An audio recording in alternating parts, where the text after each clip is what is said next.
கர்த்தர் உங்களோடு கூட இருப்பார். தேவ சமூகத்தில் அமர்ந்து கொள்வோம். 212 நாட்களை முடித்து 213வது நாளிலே புதிய மாதத்திலே வந்ததான உங்கள் ஒவ்வொருவரையும் கர்த்தராகிய இயேசு கிறிஸ்துவின் நாமத்தினாலே நான் வாழ்த்துகிறேன்.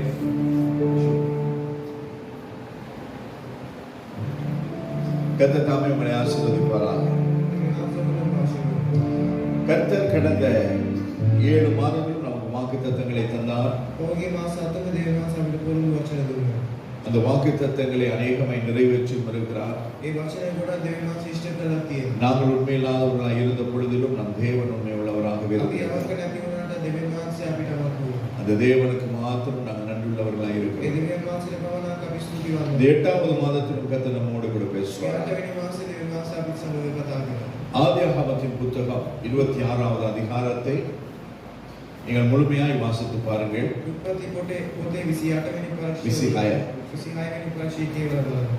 அதிலே இந்த நாளிலே 12வது வசனத்தை நாங்கள் இன்று தியானிக்க போகிறோம். ஆதியாகமத்தின் புத்தகம் 26வது அதிகாரம் 12வது வசனம். எல்லாரும் சேர்ந்து வாசிக்கலாம். ஈசாக்கு அந்த தேசத்தில் விதை விதைத்தான். கர்த்தர் அவனை ஆசீர்வதித்ததினால் அந்த வருஷத்தில் 100 மடங்கு பலன் அடைந்தான். கர்த்தர் இந்த மாதத்திலே 100% ஆசீர்வதிக்க அவர் உண்மையுள்ளவராயிருக்கிறார். அல்லேலூயா. நம்பத்தக்கவர் நீர் ஒருவர் தானே, உண்மையுள்ளவர் நீர் ஒருவர் தானே, பொய் சொல்லிட மனிதனல்ல, மனமாறிட மனபுத்திரனல்ல, செய்வதை தடுப்பவன் யாரும் இல்லை, நீர் செய்வதை தடுப்பவன் யாரும் இல்லை. எல்லாரும் ஒரு எதிர்பார்ப்போடு நம்பிக்கையோடு கூட சொல்லுவோம். கர்த்தர் இந்த வார்த்தைகளை நம்முடைய வாழ்க்கையிலே நிறைவேற்றுவாராக.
பொருத்தமானது.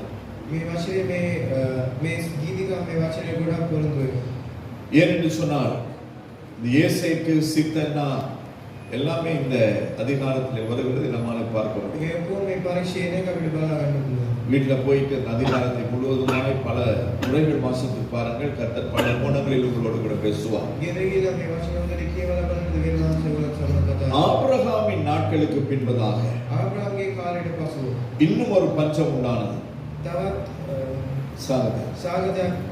සිදු වුණා. அந்த பஞ்சம் ஏற்பட்ட பொழுது ඒ සාගතේ සිදු වුණා වෙලාව. பஞ்சம் விளைக்கும்படியாய் ஈசாக்கு இன்னொரு தேசத்துக்கு போகும்படியாய் புறப்படுகிறார். ඒ සාගතෙන් බේරෙන්න ඊසාක් වෙනත් දේශයකට ගියා. அதே போல நாங்கள் பார்க்கிறோம் ඒ වගේම අපි බලනවා நகூமியும் அவருடைய குடும்பத்தாரும் பஞ்சம் விளைக்கும்படியாய் இன்னொரு தேசத்துக்கு போகிறார்கள். නවුමියාගේ පවුලයි ඒ සාගතෙන් බේරෙන්න වෙන දේශයකට போன பொழுது தன்னுடைய கணவன் மகன்மார் எல்லாவற்றையும் இழந்தவளாய் அவர் மறுபடியும் அவள் திரும்பி வருகிறதை நாங்கள் பார்க்கிறோம். ගිය වෙලාව එයාගේ පවුල ඔක්කොම නැති කරගෙන ආයෙත් එක අපිට බලා ගන්නවා. ஆனால் கர்த்தர் இந்த இடத்துல ஈசாக்குக்கு சொல்லுகிறார், නමුත් ඒ වහන්සේ මේ ස්ථානයේ ඊසාක්ට කියනවා நான் உனக்கு சொல்லுகிறதான இந்த ஸ்தானத்திலே நீ குடியிரு, මම ඔයාලට කියනවා මේ ස්ථානයේ වඩාතිලා ඉන්න. நான் உன்னை ஆசீர்வதிப்பேன் என்று சொல்லி கர்த்தர் சொல்லுகிறதை நாங்கள் මම பார்க்கிறோம். ඔයාව ආශිර්වාද කරනවා කියලා දෙවියන් වහන්සේ. சில சமயங்களிலே நாங்கள் ஆசீர்வாதத்தை தேடி இங்கும் அங்கும் ஓடிக்கொண்டு இருக்கிறோம். සමහර වෙලාව අපි ආශිර්වාදය හොයලා එන්න මේටයි. ஆனால் நாம் இருக்கிறதான ஸ்தலத்திலேயே கர்த்தர் நமக்கு ஆசீர்வாதத்தை வைத்திருக்கிறார். නමුත් ඉන්න ස්ථානයේ දෙවියන් වහන්සේ අපිට ආශිර්වාද பல வருஷங்கள் முன்பதாக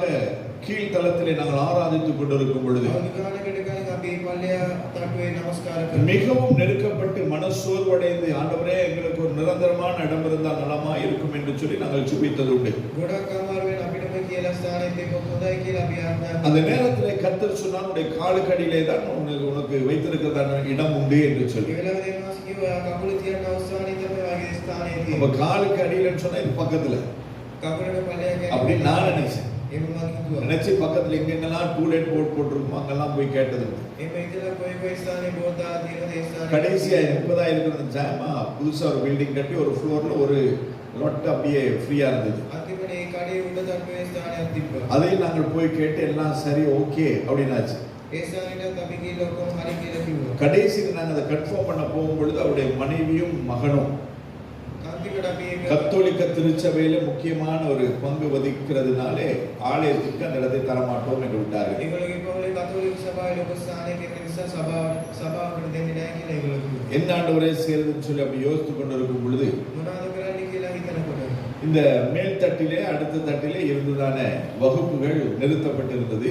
උඩ තට්ටුවේ තිබ්බ පන්ති නැවතුණා. அவர்கள் வாடகை கொடுக்காதபடினாலே அவர்களுக்கு இந்த இடத்திலே செய்கிறதற்கு அவர்கள் அனுமதி கொடுக்கவில்லை. ඒගොල්ලෝ කුලිය දුන්නේ නැති නිසා ඒගොල්ලෝ මේ ස්ථානය කරන්න ඒගොල්ලෝ ඉඩ දුන්නේ. அப்ப அந்த உரிமையாளரிடத்திலே போய் கேட்ட பொழுது மிகவும் අයිතිකාරයන් ගැව වෙලාවේ மிகவும் சொற்பமான ஒரு அட்வான்ஸிலே இந்த ஸ்தலத்தை எடுத்துக்கொள்ளும்படியாக ஒரு பெரிய வாடகைக்கு கொடுத்தார். පොඩි ඇඩ්වාන්ස් එකකට මේ ස්ථානය ගන්න කියලා ඒගොල්ලෝ දුන්නා. அன்று முதல் இன்று வரையிலும் இந்த இடத்தை ஆராதிக்க கர்த்தர் கிருபை එදා செய்தார். වුණා අර වෙනකන් මේ ස්ථානය නමස්කාර அநேகமான நேரத்திலே நாங்க நினைக்கிறது என்ன, நம்முடைய ஆசீர்வாதங்கள் வேற எங்கேயோ இருக்கு அப்படின்னு ඒ சொல்லி. වෙලාවේ අපි මොනවද හිතන්නේ අපේ ආශිර්වාද වෙනස් ස්ථානයක තියෙනවා. ஆனால் கர்த்தர் நம்முடைய காலுக்கடியில தான் ஆசீர்வாதத்தை வைத்திருக்கிறார். නමුත් දෙවියන් වහන්සේ අපේ පාමුලේ තමයි ආශිර්වාදය තියලා තියෙන්නේ. உலகத்தின் ஆசீர்வாதங்கள் எல்லாம் நம்முடைய காலுக்கு கீழே தான் இருக்கு. මේ ලෝකයේ ආශිර්වාදය අපේ පාමුලේ යට තියෙනවා. ஆனால் நம்முடைய ஜனங்கள் என்ன செய்கிறார்கள் என்றால் නමුත් අපි ජනතාව මොනවද කරන්නේ? அந்த ஆசீர்வாதங்களை தூக்கி தலைக்கு மேல வச்சுட்டு திரிகிறான். ඒ ආශිර්වාදය ඔළුවට තියාගෙන යනවා. தலைக்கு மேல வைக்க வேண்டிய தேவனை ஒரு பக்கமா வச்சிடறான். ඔළුවට තියනවා දෙවියන් වහන්සේ වෙනස් ස්ථානයක. அதனாலதான் ஆசீர்வாத குறை. ඒ නිසා ආශිර්වාදය අඩුයි. கர்த்தரை உங்கள் வாழ்க்கையிலே முற்று முழுக்க மேன்மையாய் முதலிடமாய் நீங்கள் வைப்பீர்களானால் දෙවියන් වහන්සේ ඔයගොල්ලෝගේ ජීවිතයේ උසස් ස්ථානයක තියනවා. உங்களுடைய தேவைகள் எல்லாவற்றையும் கர்த்தர் அற்புதமாய் அதிசயமாய் சந்திக்கிறார். ඔයගොල්ලෝගේ අවශ්‍යතාව දෙවියන් වහන්සේ ආස්කමක් හැටියට සපයයි. பஞ்சம். සාරදයයි. ஆனால் அந்த நேரத்தில் கர்த்தர் அவனுக்கு சொல்லுகிறார், නමුත් ඒ වෙලාවේ දෙවියන් වහන්සේ කියනවා இந்த தேசத்திலே நீ இரு, இந்த தேசத்திலே நீ இரு, මේ දේශයේ ඉන්න நான் உன்னை ஆசீர்வதிப்பேன். මම ආශිර්වාද කරනවා. உன் நிமித்தமாய் அல்ல, ඔයා නිසා என் தாசனாய் ஆபிரகாமின் நிமித்தமாய் நான் உன்னை ஆசீர்வதிப்பேன். මගේ සේවකයා ආබ්‍රහම් නිසා මම ඔයාව ආශිර්වාද ஏன் ஆபிரகாமின் நிமித்தமாய் ஆசீர்வாதம்? ඇයි ආබ්‍රහම් නිසා ආශිර්වාද? அந்த அதிகாரத்தை நீங்க வாசித்து பாருங்கள். ඒ පරීක්ෂයේ කියවලා බලන්න. அதிலே 4வது வசனத்தை நாங்கள் வாசிக்கிறோம். ඒකේ 4 වෙනි වචනේ අපි බලනවා. ஆபிரகாம் என் சொல்லுக்கு கீழ்ப்படிந்து ආබ්‍රහාම්ගේ කීමට கீழ்ப்படிந்தார். என் விதிகளையும் මගේ මාර්ගය என் கற்பனைகளையும் මගේ වචනය என் நியமங்களையும் මගේ නීතියයි என் பிரமாணங்களையும் விவஸ்தா கை கொண்டபடியினால் ඒක අත්පත් කරගත්තා නිසා அப்ப ஆசீர்வாதம் எதனால் வருகிறது? ආශිර්වාදය කොහොමද එන්නේ? ஈசாக்குனுடைய தகப்பனாகிய ஆபிரகாம் ඊසාක්ගේ පියාණන් ආබ්‍රහාම් தேவன் சொல்லுக்கு கீழ்ப்படிந்தார். දේවාසිගේ කීමට அப்ப நம்முடைய ஆசீர்வாதத்தின் முதல் படி எங்க இருக்கிறது? මේ ආශිර්වාදයේ පළවෙනි ස්ථානයේ කොහෙද? எங்க இருக்கு? சத்தமா விளங்குது இல்லை? கீழ்ப்படிதல். කීකරකම கீழ்ப்படிதல் இருக்கா நம்முடைய வாழ்க்கையில்? කීකරකම තියෙනවද අපේ ජීවිතේ? இருந்திருந்தா என்னைக்கும் ஆசீர்வதிக்கப்பட்டோம். ඒක තිබ්බනම් අපි කොයි වෙලාවෙම ආශිර්වාදය இன்றும் ஆசீர்வாத குறைவுக்கு ஒரே ஒரு காரணம் கீழ்ப்படியாமை. අද ආශිර්වාදයේ අඩුපාඩුවට එකම හේතුව அப்ப ஆபிரகாமினுடைய ஆசீர்வாதத்திற்கு முதல் படி அவருடைய கீழ்ப்படி. ආබ්‍රහාම්ගේ ආශිර්වාදයේ පළවෙනි ස්ථානය කීකරකම. ஆதியாகமம் 12வது அதிகாரத்தில் சொல்றார், எல்லாவற்றையும் விட்டு உன்னுடைய தகப்பனுடைய வீடு, உன்னுடைய சொத்து சுகம் ஆஸ்தி அந்தஸ்து எல்லாவற்றையும் விட்டு நான் உனக்கு காண்பிக்கும் தேசத்துக்கு போ. උපති 12ක් බලනවා ඔක්කොම තාත්තගේ ඔක්කොම අතහැරලා මං කියනවා දේශයට. அந்த தேசம் எங்க இருக்குன்னு தெரியாது. ඒ දේශය කොහෙද කියලා. அந்த தேசம் எவ்வளவு தூரம்னு தெரியாது. ඒ දේශය කොච්චර அந்த දුරද? தேசத்திலே யார் இருக்கிறார்கள் என்று தெரியாது. දේශය කවුද ඉන්නේ දන්නේ නැහැ. அந்த தேசத்திலே என்ன பாஷை பேசுகிறார்கள் என்று தெரியாது. මොනවද භාෂාව කියලා දන්නේ போய் குடியிருக்க அவர்களுக்கு நல்ல ஒரு ஸ்தலம் கிடைக்குமா என்று தெரியாது. නැහැ. ඉර නැවතිලා හොඳ ස්ථානයක් හම්බෙයිද කියලා දන්නේ போய் அவர்களுடைய அன்றாட ஜீவியத்திற்கு தேவையான சம்பாத்தியத்தை உழைப்பை ஏற்படுத்துகிறதுக்கு தொழில் கிடைக்குமான்னு தெரியாது. ගිහිල්ලා යාළගේ අවශ්‍යතාව ලබා ගන්නට වැඩ අපේද දන්නේ නැහැ. அவர்கள் அந்த தேசம் அவர்களை ஏற்றுக்கொள்ளுமா என்று தெரியாது. ඒ දේශයවලම බාර ගන්නේද දන්නේ නැහැ. எதுவுமே தெரியாம මොකුත්ම දන්නේ නැහැ. பிளாங்கா தான் இருக்குது. ඔක්කොම නිස්ව තියෙනවා. ஆனால் அந்த இடத்துக்கு ஆபிரகாம் கடந்து ඒ ස්ථානයට ආබ්‍රහාම් ගියා. ஆண்டவர் அவனை ஆசீர்வதித்தார். දෙවියන් වහන්සේ ආශිර්වාද அப்ப நாங்கள் கர்த்தரை மாத்திரம் நாங்கள் சார்ந்திருக்கும் பொழுது, දෙවියන් වහන්සේ පමණක් அவரை மட்டும் நாங்கள் நம்பி நம்முடைய அடிகளை எடுத்து வைக்கும் දෙවියන් பொழுது වහන්සේ පමණක් විශ්වාස කරලා අපේ පාදය අරන් තිබ්බා. கர்த்தர் நம்மை ஆசீர்வதிப்பார். දෙවියන් වහන්සේ අපව ආශිර්වාද කරනවා. உம்மை நம்பும் நான் பாக்கியவான், உம்மையே நம்பியிருப்பேன். உம்மன்பை நம்பும் நான் பாக்கியவான், உம்மன்பையே நம்பியிருப்பேன். அவருடைய அன்பை நாங்கள் சார்ந்திருக்கும் பொழுது, දෙවියන් වහන්සේ ප්‍රේමය අපි හේතු කරලා ஏன்னா ஒண்ணுக்குமே தகுதி இல்லாத நம்மை அவர் அன்பின் நிமித்தமாய் தேடி வந்தார். කිසි දෙයකට සුදුසුකම් නැති අපව දෙවියන් වහන්සේ ප්‍රේම தகுதி இல்லாத என்னை அவர் அன்பு பாராட்டி සුදුසු ஏற்றுக்கொண்டார். නැති අපිව දෙවියන් වහන්සේ ප්‍රේම කරා. அப்ப அந்த தேவன் நம்மை ஆசீர்வதிப்பாரா? ஆசீர்வதிக்க ඒ மாட்டார். දෙවියන් වහන්සේ අපව ආශිර්වාද කරාද නැද්ද? தகுதியா இருக்கும் பொழுது கர்த்தர் நம்மை தேடவில்லை. සුදුසුව ඉන්නකොට දෙවියන් වහන්සේ අපව වෙනවා. தகுதியற்றவர்களாய் இருக்கும் பொழுது தான் கர்த்தர் நம்மை நீதிமானாய் மாற்றினார். සුදුසු නැති වෙලාවෙ දෙවියන් වහන්සේ අපව ධර්මිෂ්ඨයෙන් அப்ப அந்த தேவன் நம்மை ஆசீர்வதிக்க அவர் போதுமானவராய் ඒ இருக்கிறார். දෙවියන් වහන්සේ අපව ආශිර්වාද කරන්න යා அப்ப அந்த வருஷத்துல பஞ்சம் உள்ள அந்த வருஷத்துல ඒ සාගතේ තියෙන අපේ අවුරුදු ஈசாக்கு விதை விதைத்தான். ඊසාක් වපරුවා கர்த்தர் அவனை ஆசீர்வதித்ததினால் දෙවියන් වහන්සේ ආශිර්වාද කරපු නිසා 100 மடங்கு பலனடைந்தான் என்று பார்க்கிறோம். ඒ සියුනේ ඵලයක් ලැබුණා කියලා අපි බලනවා. இந்த மாதத்திலே சில பற்றாக்குறைகள், මේ මාසයේ සමහර අඩුපාඩු சில பஞ்சங்கள் සමහර සාගත நம்முடைய தேசத்திலும் சரி உலக நாடுகளிலும் சரி ஏற்படும் என்று கர்த்தர் சொல்லுகிறார். අපේ දේශයේ අපේ මේ පොළවේ සිදුවේ කියලා දෙවියන් වහන්සේ කියනවා. இதுவரை நமக்கு கிடைத்த சரளமாய் தாராளமாய் கிடைத்த சில அத்தியாவசிய பொருட்கள் 8வது மாதத்திலே நமக்கு குறைவுபடும். මෙතෙක් අපිට හොඳට ලැබුණා වූ සමහර දේවල් මේ 8 වෙනි මාසයේ අඩු වෙයි. இருக்குதுன்னு சொல்லி அள்ளி போடாதபடிக்கு கவனமாய் இருக்கும்படியாக கர்த்தர் உங்களை எச்சரிக்கிறார். තියෙනවා කියලා කොහොම අරන් දාන්න එපා කියලා ප්‍රවේශම් වෙන්න කියලා. இன்னும் சில தேசங்களிலே பஞ்சம் உண்டாகும் என்று சொல்லி கர்த்தருடைய ஆவியானவர் திட்டமும் தெளிவுமாய் சொல்லுகிறார். සමහර දේශවල සාගත ඇති කියලා දෙවියන් වහන්සේ පැහැදිලිව කියනවා. ஆனாலும் නමුත් கர்த்தரை நாங்கள் நம்பும் பொழுது, දෙවියන් වහන්සේව අපි கர்த்தர் சொல்லுகிறதை செய்யும் பொழுது, දෙවියන් වහන්සේ කියන දේ අපි கர்த்தரை நாங்கள் சார்ந்திருக்கும் பொழுது, දෙවියන් වහන්සේව අපි හේතු වෙලා ඉන්නවා. ஈசாக்கை ஆசீர்வாத அதே தேவகரம் நம்மை ஆசீர்வதிக்கும். ඊසාක් ආශිර්වාද කරපු ඒ දෑත් අපට ආශිර්වාද කරනවා. ஹல்லேலூயா. பஞ்சம் வரும், සාගතේ ஆனால் கர்த்தர் நம்மோடு கூட இருப்பார். නම් දෙවියන් වහන්සේ අපිට සමග ඉන්නවා. குறைவில்லாதபடி கர்த்தர் நடத்துவார். අඩුවක් නැතුව දෙවියන් වහන්සේ අපිව රැකගෙන ඉන්නවා. சில காரியங்களை மாத்திரம் நான் சொல்லி முடிக்கிறேன். සමහර දේවල් විතරක් කියලා මම අවසන් කරනවා. ஆசீர்வதிக்கப்பட சில காரணங்கள் உண்டு. ආශිර්වාදේ ලබා ගන්න සමහර කාරණාවක්. அந்த காரணங்கள் என்னவென்றால், ඒ කාරණාවල් මොනවාද? முதலாவது நாங்கள் தேவ சித்தம் செய்ய வேண்டும். ඉස්සෙල්ලා අපි දේව වහන්සේගේ සැලසුම කරන්න. நம்முடைய வாழ்க்கையிலே தேவனுடைய சித்தம் என்ன என்பதை அறிந்து அதற்கேற்ற பிரகாரமாய் நாங்கள் செயல்பட வேண்டும். අපි ජීවිතයේ දේව වහන්සේගේ සැලසුම මොනවාද කියලා දැනගෙන අපි ක්‍රියා කරනවා. அநேகர் தேவ சித்தத்தை எப்படி கேட்பாங்கன்னா, ගොඩක් අය දේව වහන්සේගේ සැලසුම කොහොමද? அவர்கள் தீர்மானிச்சுட்டு ஆண்டோட போய் சித்தம் கேட்கறது. එයාලා තීරණයක් කරන් දේව වහන්සේගේ அவர்கள் முடிவெடுத்துட்டு ஆண்டோட போய் கேட்கறது. එයාලා තීරණයක් කරන් දේව වහන්සේගේ கடந்த சில நாட்கள் முன்புதான் ஒரு மகளை நாங்கள் சந்தித்தோம். අවුගේ කාලේ අපි ධර්මයක් කරනවා. அவருடைய சில காரியங்களை குறித்து நானும் என் மனைவியுமாய் அவளோடு கூட பேசினோம். ඒ සමහර දේවල් ගැන අපි කතා அந்த நேரத்தில் சில காரியங்களை அந்த மகள் சொன்னான். ඒ වෙලාවේ සමහර දේවල් அவளுக்கு சொன்ன அதே ஆலோசனை தான் இது. එයාට කියපු එකම දේ තමයි நாங்கள் முடிவெடுத்துட்டு நாங்கள் தீர்மானிச்சுட்டு நாம ஆண்டவரோட சித்தம் கேட்கக்கூடாது. තීරණයක් කරන්නේ දේව වහන්සේගෙන් සැලසුම ආනෝදේ. நான் என்ன செய்ய வேண்டும் என்பது தேவனிடத்தில் கேட்டு நாம் செய்ய வேண்டும். මොනවද කරන්න ඕනේ කියලා දේව වහන්සේගෙන් කාලා අපි කරන්න ඕනේ. நதிக்ஷா இருக்கலாம்.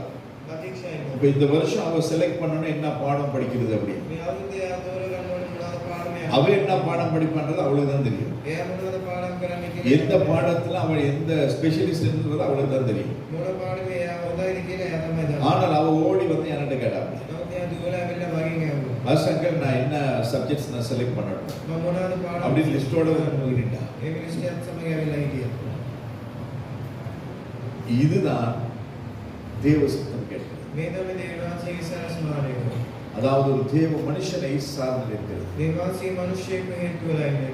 அவ என்னை சார்ந்திருக்க வேண்டும் என்பதற்காக நான் சொல்லவில்லை. මම හේතු වෙලා ඉන්න ඕනේ කියලා මම කියන්නේ. அவள் சின்னவளா இருந்த பொழுதிலும் யார்கிட்ட போய் கேட்கணும் என்றதை தேவன் அவளுக்கு போதித்திருக்கிறார். එයා පොඩි වුණත් එයා කාගෙන් දාන්න ඕනේ කියලා இன்னைக்கு வளர்ந்த நாங்கள் எத்தனை பேர் தேவனிடத்தில் நாங்கள் போய் கேட்டு அதற்கு பின்புதான் நாங்கள் தீர்மானத்தை எடுக்கிறோம். කොච්චර අපි කී දෙනෙක් දේව වහන්සේගෙන් ආලා අපි ක්‍රියා කරනවා. சின்ன பிள்ளைகளிலிருந்து நாங்கள் நிறைய கற்றுக்க வேண்டியது. පොඩි දරුවන්ගෙන් අපිට ඉගෙන ගන්න ගොඩක්. அதனாலதான் நாங்கள் நீதிமொழிகளில் பாருங்க, எறும்பினிடத்திலே கற்றுக்கொள்.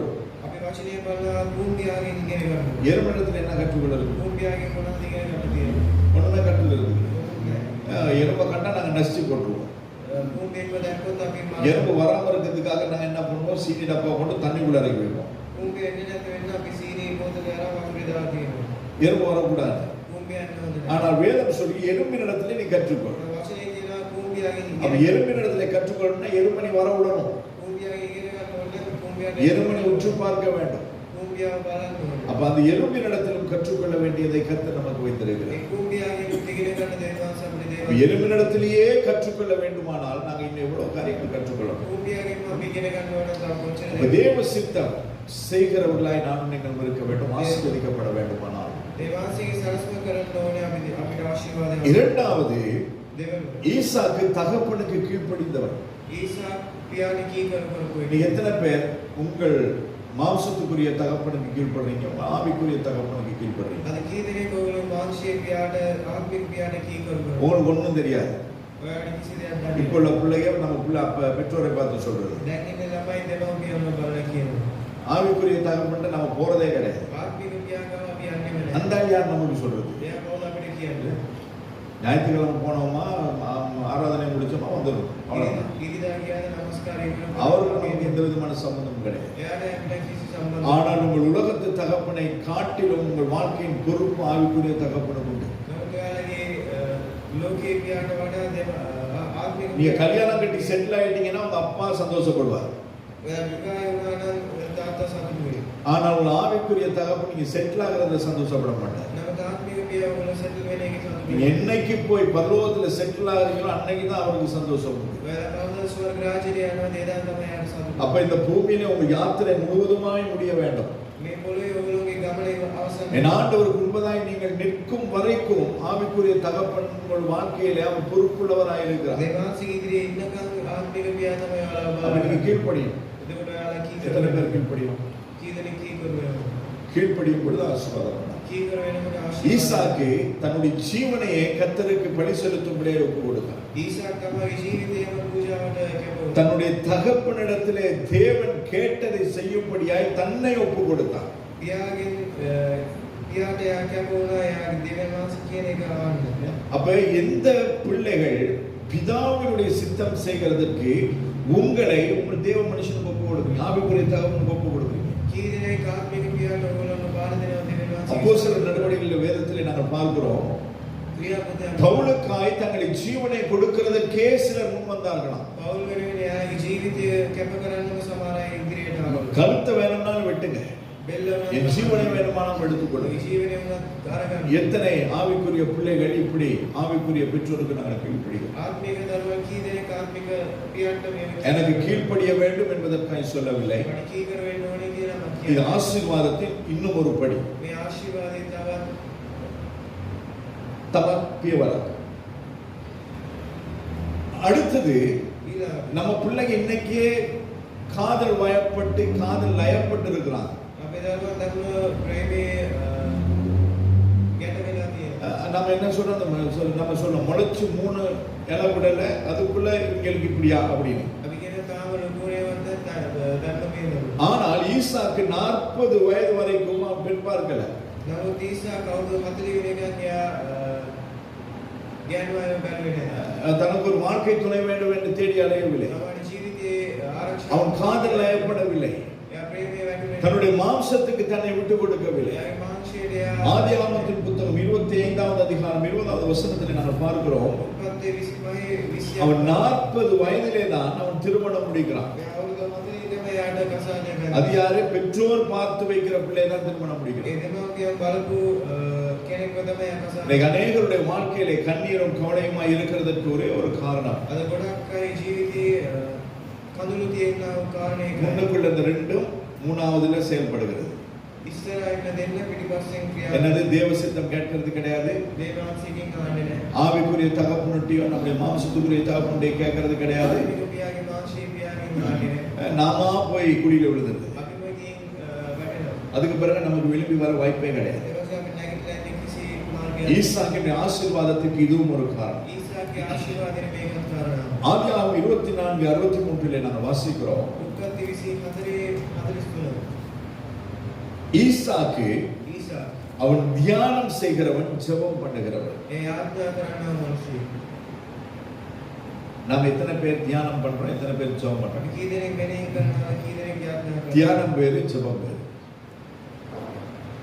தியானிக்கிறது என்றால் நாங்கள் தேவனை குறித்தே நாங்கள் சிந்தையாக இருப்போம், මෙනෙහි කරන එක දෙවියන් වහන්සේ ගැන அவரை குறித்தே நாங்கள் தியானித்துக் கொண்டிருக்கிறோம். දෙවියන් වහන්සේ ගැන මෙනෙහි எதை செய்தாலும் அந்த பரலோகம் நம்முடைய சிந்தையில் ஓடிட்டே இருக்கும். මොනවා කර ස්වර්ග රාජ්‍ය අපේ සිතුවිල්ල තියෙනවා. எத்தனை பேருக்கு அப்படி ஓடுது? කී දෙනෙක් එහෙම කියනවා.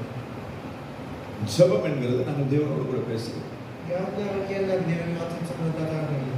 அன்னைக்கு சிஸ்டர் அவங்களோட வீட்டுக்கு போன பொழுது கூட்டத்துக்கு එදා ඉట్లా ගෙදර රැස්වීමට நான் ගියා. நடந்துட்டே ஜெபம் பண்ணிட்டு போனேன் சாப்பாட்டுக்கு. මම ඇවිදගෙන මේ යාත්‍රා කරා කෑමට. என் மனைவி சொன்னாங்க, அவர் அப்படிதான், අම්මා කිව්වා එයාම තමයි. அவர் திடீர்னு பேசிட்டு இருப்பாரு, திடீர்னு ஜெபம் பண்ணுவார். அப்படி කතා කරගෙන ඉන්න එකපාරට යාත්‍රා කරා. ஜெபம் என்றால் என்ன? යාත්‍රාව කියන්නේ මොනවද? தேவனோடு கூட பேசுறது. දෙවියන් වහන්සේ සමග කතා அப்ப அங்கே போய் நின்று தான் நான் ஜெபம் பண்ணணும்னு கிடையாது, ඒ ස්ථානයට නැවතිලා තමයි යාත්‍රා කරන්නේ. எப்பவும் ஜெபம். කොයි වෙලාවෙත් යාත්‍රා කරන්න පුළුවන්. அப்ப நம்முடைய வாழ்க்கையிலே ஜெபம் அத்தியாவசியமானது, අපේ ජීවිතයේ යාත්‍රාව ගොඩක් இன்றியமையாதது,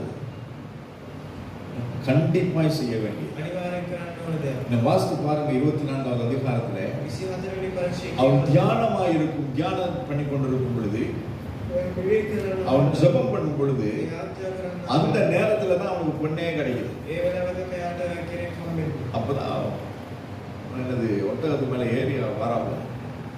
ඒ සතාරියට නැගලා அப்ப நாங்கள் ஜெபம் பண்ணும் பொழுது கர்த்தர் நமக்கு தேவையானதை கர்த்தர் நமக்கு அனுப்பிடுவார். අපි යාත්‍රා කරනකොට අපිට අවශ්‍ය දේ දෙවියන් நாம වහන්සේ ஓடி திரிச்சு அலைஞ்சி என்னது மூச்சு வாங்க வேண்டிய அவசியமே கிடையாது. අපිට ඒ ටයිම් මේටයි දුවලා උස්ම එන්න අවශ්‍ය නැහැ. 25வது அதிகாரம் 5வது வசனத்தை நாங்கள் பார்க்கிறோம். 25 වෙනි පරිච්ඡේදයේ 5 වෙනි වචනය.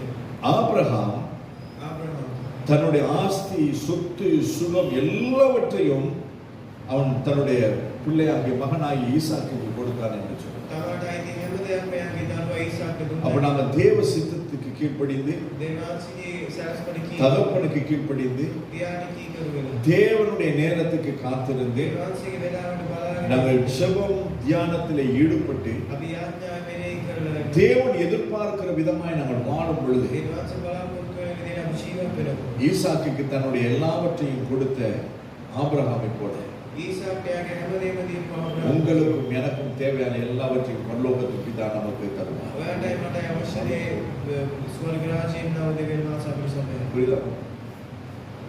60வது வயதில் 60 වෙනි අවුරුද්ද ஆதியாகமத்தின் புத்தகம் 25வது அதிகாரம் 26வது வசனத்தில் வாசித்து பாருங்க. උපත් 25 26 කියවලා බලන්න. தன்னுடைய 60வது வயதிலே அவனுக்கு பிள்ளை பிறக்கிறார். තමයි 60 වෙනි අවුරුද්දේ යට දරුවෙක් ලැබෙනවා. அப்ப அவனுடைய வாழ்க்கையில எதுக்குமே அவன் அவசரப்பட்டது கிடையாது. ඒ ජීවිතයේ කිසි දෙයකට ආදිසි වුණේ அவன் தேவனுடைய நேரத்திற்கு காத்திருந்து தேவன் தரும் பொழுது அவன் பெற்றுக்கொண்டான். නැහැ. දෙවියන්ගේ වෙලාවට බලාගෙන ඉඳලා දෙවියන්ගේ දේ அதே போல இந்த 8வது மாதத்திலே ඒක අපේ 8 වෙනි මාසෙ. உங்களுடைய தேவைகள் எதுவாக இருக்கு, ඔයගොල්ලෝගේ අවශ්‍යතාව உங்கள் මොනවද? எதிர்பார்ப்புகள் எதுவாக இருக்கு, ඔයගොල්ලෝගේ බලාපොරොත්තු உங்கள் பிரச்சனைகள் போராட்டங்கள் எதுவாக இருக்கு, ඔයාලගේ ප්‍රශ්න පොරබැලෙන්න இது எல்லாவற்றையும் ஒரு பக்கமா வச்சுட்டு මේ හැම දෙයක්ම මේක පැත්තකට තියලා தேவ சித்தம் கேளுங்க. දෙවියන්ගේ ஒவ்வொரு நாளும் காலையில் எழுந்தா ஆண்டவரே நான் என்ன செய்ய வேண்டும், හැමදාම උදේ නැගිට දෙවියන්ගේ நான் எங்கு போக வேண்டும், කොහෙද යන්නේ? இந்த நாளிலே நான் செய்ய வேண்டிய காரியங்கள் என்ன, நான் பேச வேண்டிய வார்த்தைகள் என்ன, யாரெல்லாம் பார்க்கணும் கேளுங்க.